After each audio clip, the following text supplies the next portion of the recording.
मेरे बच्चों, dear students, आज हम स्टार्ट करने जा रहे हैं न्यूटन लॉज ऑफ मोशन का लेक्चर नंबर 4। और आज हम स्टार्ट करने जा रहे हैं न्यूटन लॉज ऑफ मोशन में थोड़ी हम पढ़ेंगे definition of the Newton third law, और उसके साथ साथ we are going to start the very important topic that's called as the FBD. याद रखो मेरे बच्चों, जो फ्री बॉडी डायग्राम है, फ्री बॉडी डायग्राम वो चीज़ है जो फिजिक्स की बैकबोन है।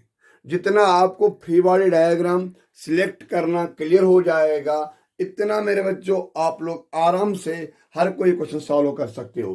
Dear students, this is the lecture number 4 on Newton laws of motion.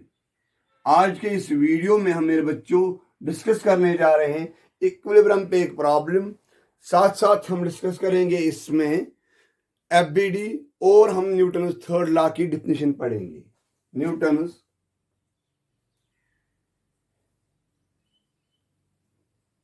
Third law of motion. कुछ चीजें हम समझेंगे Newton third law of motion में, हम कुछ चीजें समझेंगे, उसके बाद हम डेफिनेशन लिखेंगे। देखो मेरे बच्चों, सपोज मैंने यहां पर ये ब्लॉक ली है, इस ब्लॉक के साथ मैंने यहां पर ये स्ट्रिंग ली है। एक आसान सा तरीका लाओ, आपने एक कोई से ब्लॉक ली, वुडन लॉग लिया है, उसको अपने रस्सी बांध दी है। इस रस्सी से यहां से मैं इसको खींच रहा हूं विद सम फोर्स एफ। अब देखो मामला क्या चीज होगा। मैंने इस रस्सी को मैं खींच रहा हूं किससे? विद फोर्स एफ से आगे की ओर। Is it clear? देखो बेटा, अगर मैंने इस पॉइंट को लेना है, इस पॉइंट को, इस स्ट्रिंग को लगेगा इधर से एक फोर्स जिसको हम कहेंगे F R M, force on rope due to man. Force on rope due to man. यहां से और एक फोर्स इसी स्ट्रिंग में बिल्ड होगा वापस, इसको हम कहेंगे F M R, force on man due to rope. और जो ये वाला पॉइंट है मेरे बच्चों, याद रखो, ये बनेगा एक्शन,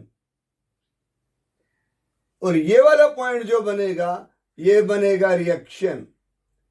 यानी इस इंसान ने रस्सी को खींचा है, रस्सी ने वापस इसको खींचा है, लेकिन ये एक्शन और रिएक्शन जो है, क्या ये दोनों एक ही चीज पे लगते हैं कि अलग अलग चीज पे लगते हैं? याद रखो, जो ये वाला फोर्स है ये इंसान पे लग रहा है, ये मैन पे लग रहा है, और जो ये वाला फोर्स है ये स्ट्रिंग पे लग रहा है। आगे यहां पर आ जाओ।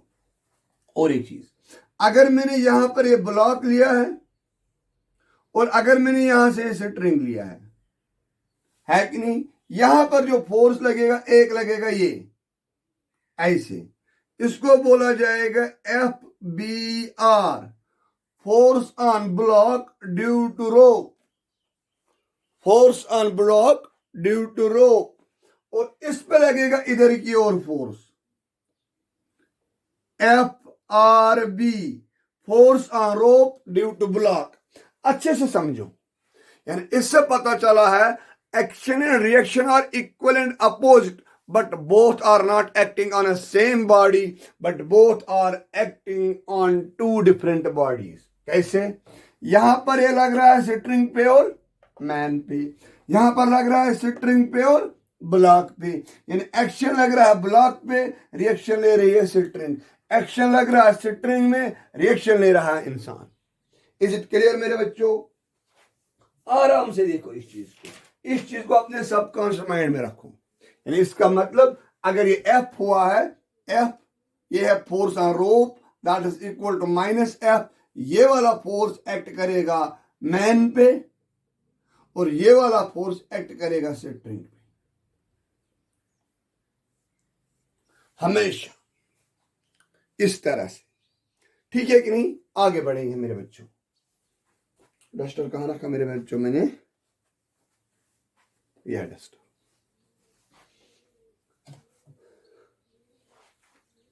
नाउ अब इस तरह से मैंने आपको दिखाया है न्यूटन थर्ड लॉ, और पिछले वीडियो में मैंने आपको दिखाया है this F is equal to M into A। जिस डायरेक्शन में फोर्स होगा उसी डायरेक्शन में बॉडी की एक्सेलरेशन होगी। अब जितने भी प्रॉब्लम्स होंगे वो इसी पे सॉल्व होंगे, लेकिन साथ साथ हमने कहा था अगर A होगा इक्वल टू 0, F होगा इक्वल टू 0, V होगा कांस्टेंट, इसको हम कहेंगे कि body does not change it state of motion, इसको तब हम कहेंगे इक्विलिब्रियम पोजीशन।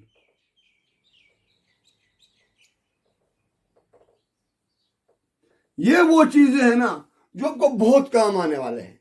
लगते हैं बहुत सारे छोटे छोटे चीजें हैं, आमतौर पे कभी कभार क्या है कि ये छोटे छोटे चीजें हम क्लासरूम में मिस करते हैं।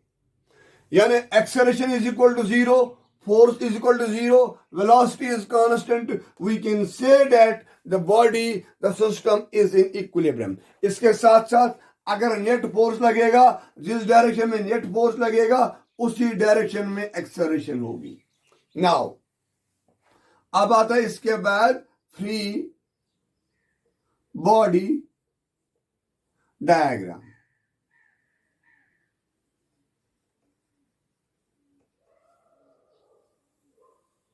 अब मामला है ये फ्री बॉडी डायग्राम है क्या।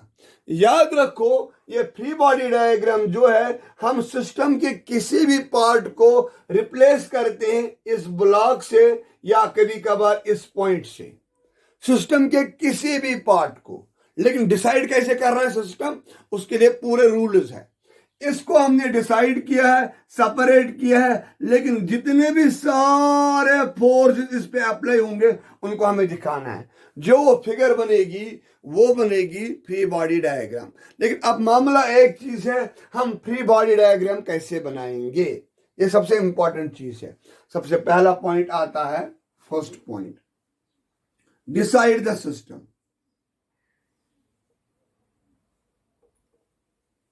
लेकिन जो ही आप डिसाइड करोगे सिस्टम एक फ्री बॉडी के डायग्राम के लिए, तो उस सिस्टम में हर एक पॉइंट की एक्सेलरेशन होनी चाहिए सेम,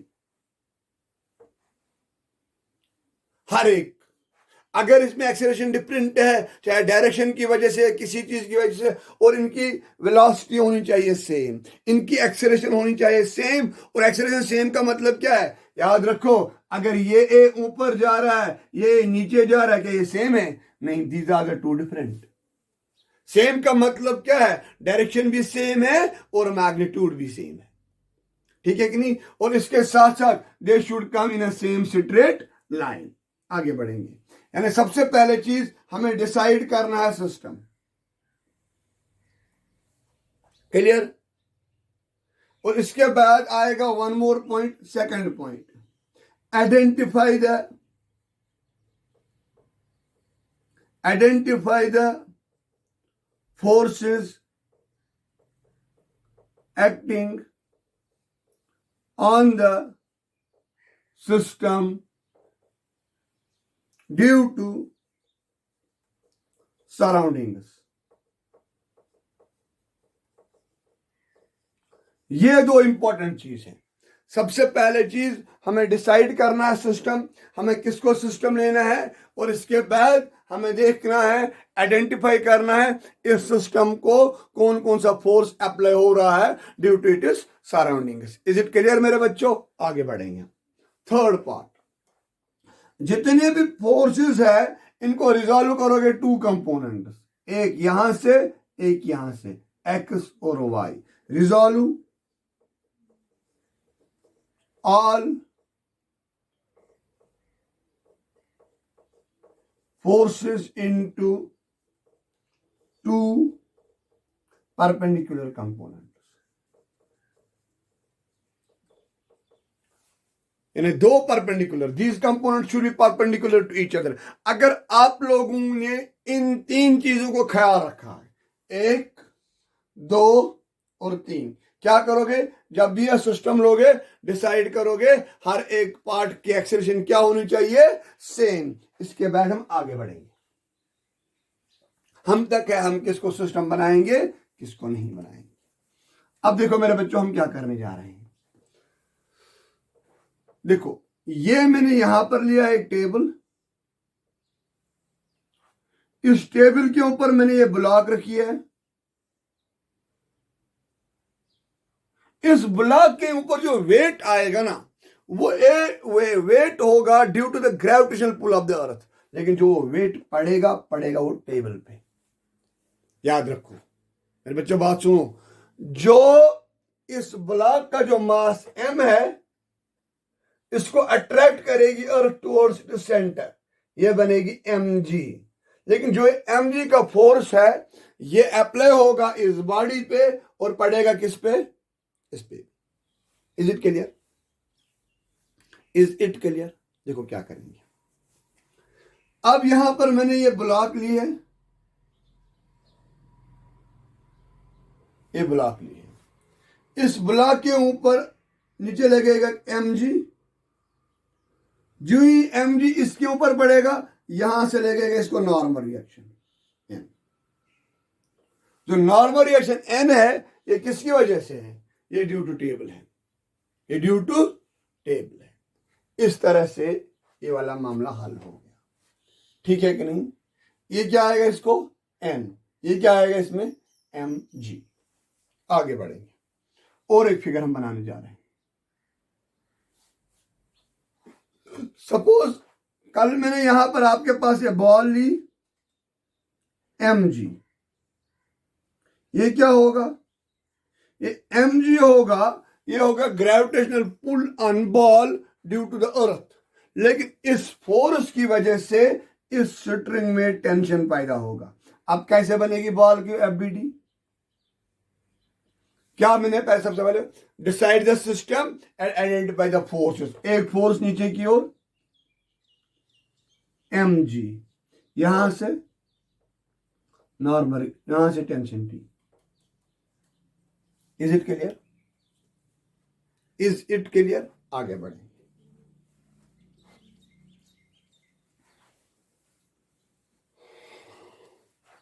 आराम से लिखो मेरे बच्चों। आई होप कि everyone who is watching my video of the class 11th उनके हाथ में होगा पेन और कॉपी, पेन और पेंसिल। आगे बढ़ेंगे। चलो मेरे बच्चों, कल मैं थोड़ा सा टेढ़ा पंडाले जा रहा हूं।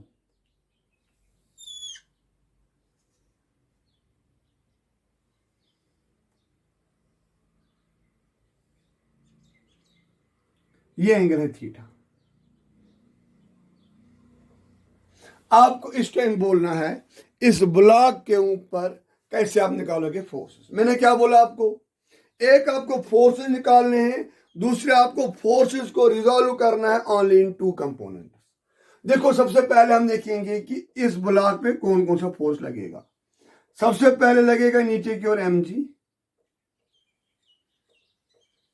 यहां से लगेगा परपेंडिकुलर नॉर्मल रिएक्शन n।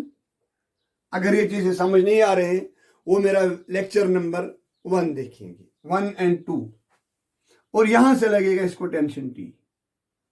ये 3 चीजें, और हम आइडेंटिफाई करेंगे सिस्टम में इस ब्लॉक को। इस ब्लॉक को मैंने यहां पर बनाया है, ठीक है कि नहीं? इस ब्लॉक को यहां से लगेगा ये n, ठीक है कि नहीं? यहां से लगेगा इस ब्लॉक को ये T, है कि नहीं? यहां से लगेगा इस ब्लॉक को ये mg। These are the 3 forces. थोड़ा गड़बड़ हो गया इसमें,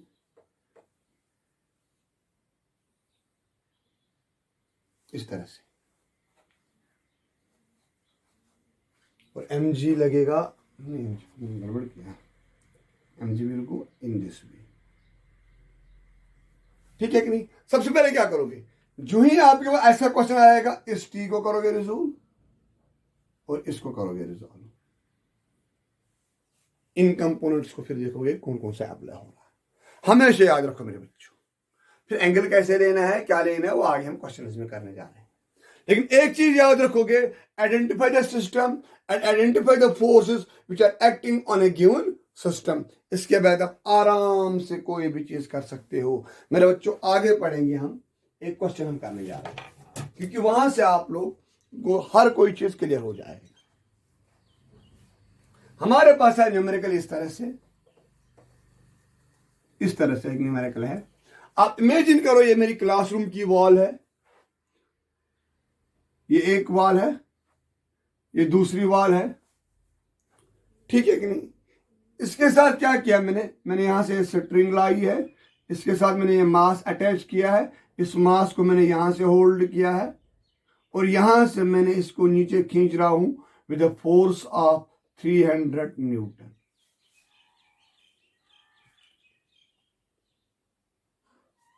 इसको यहां से मैं इसको खींच रहा हूं 300 न्यूटन से नीचे, ठीक है कि नहीं।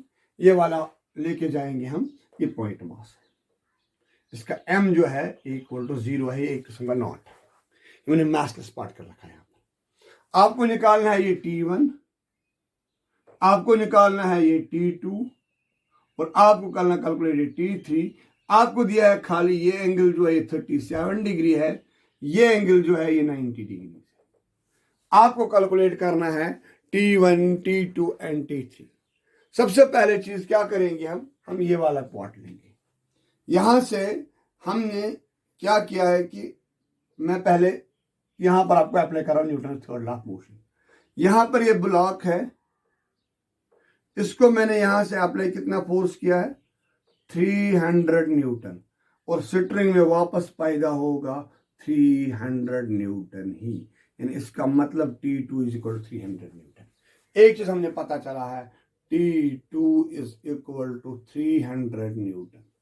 याद होगा मैंने सबसे पहली एग्जांपल आपको यही दिखाई थी, पहली एग्जांपल मैंने आपको यही दिखाई थी।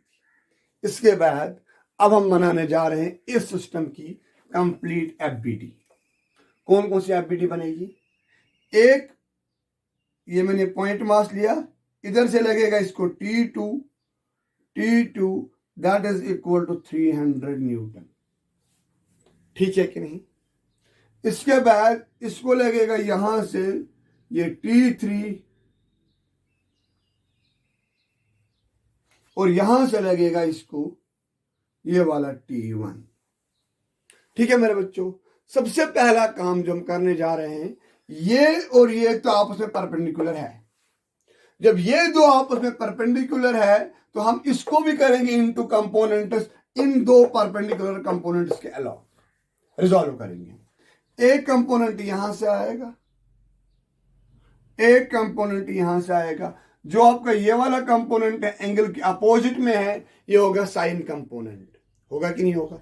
एंगल के अपोजिट में होगा ये साइन कंपोनेंट, ये बनेगा आपका T3 साइन ऑफ 37 और ये वाला अलोंग है, यह आएगा T3 कॉस ऑफ 37।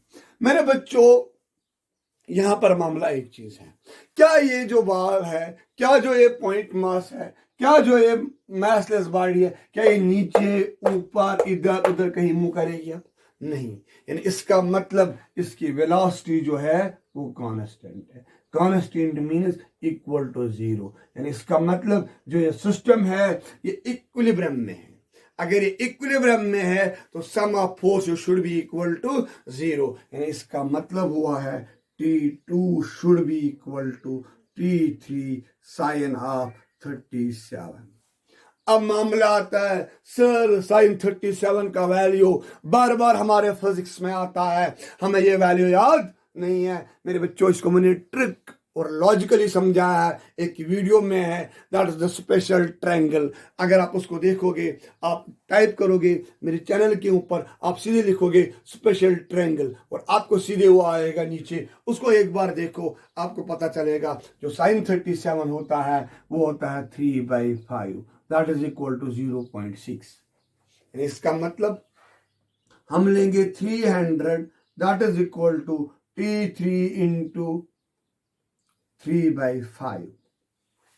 जब आप वहां पर देखोगे आपको आराम से वैल्यू निकालना आएगा, कैसे निकालना है। मैंने एक स्पेशल ट्रायंगल वहां पर बनाया है, ठीक है मेरे बच्चों।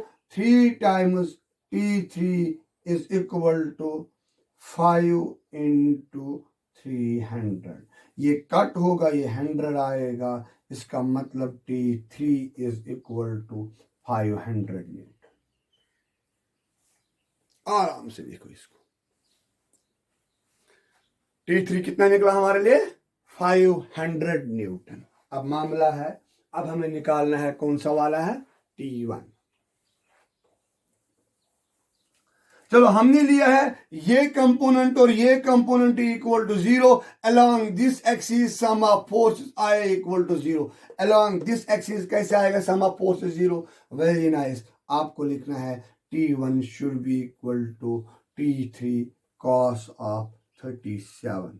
हमने अभी निकाला है, ये जो T3 निकला ये था 500 न्यूटन। अगेन यहां पर आपको वैल्यू आता है cos of 37। Sir cos of 37 नहीं आ रहा, फिर मैं आपको बोल रहा हूं मेरे बच्चों, वो मेरा वीडियो देखो आप, स्पेशल ट्रायंगल, जिसमें मैंने आपको ये सारे एंगल्स दिखाई निकालना। 37 का वैल्यू कैसे निकालना है, 53 का वैल्यू कैसे निकालना है। मेरे बच्चों हम लिख सकते हैं T1 इज इक्वल टू कितना आएगा, 500 मल्टीप्लाई आएगा ये वाला 4 डिवाइडेड बाई 5, तो T1 is equal to 400 Newton. ठीक है मेरे बच्चों, next videos laws of motion खत्म होने के बाद मेरा सारा कुछ फोकस होगा फ्लूइड डायनामिक्स पे। लेकिन याद रखो, फ्लूइड डायनामिक्स से पहले आपके लॉज ऑफ मोशन क्लियर होना जरूरी है, और उसके बाद मैं उठाने जा रहा हूँ वेव्स एंड ऑसिलेशंस। ये 3 चैप्टर्स में कंप्लीट करूंगा। उसके साथ साथ मैं आपको बोल रहा हूँ नेक्स्ट चैप्टर जो उठाना है उसको आप कमेंट बॉक्स में लिखोगे।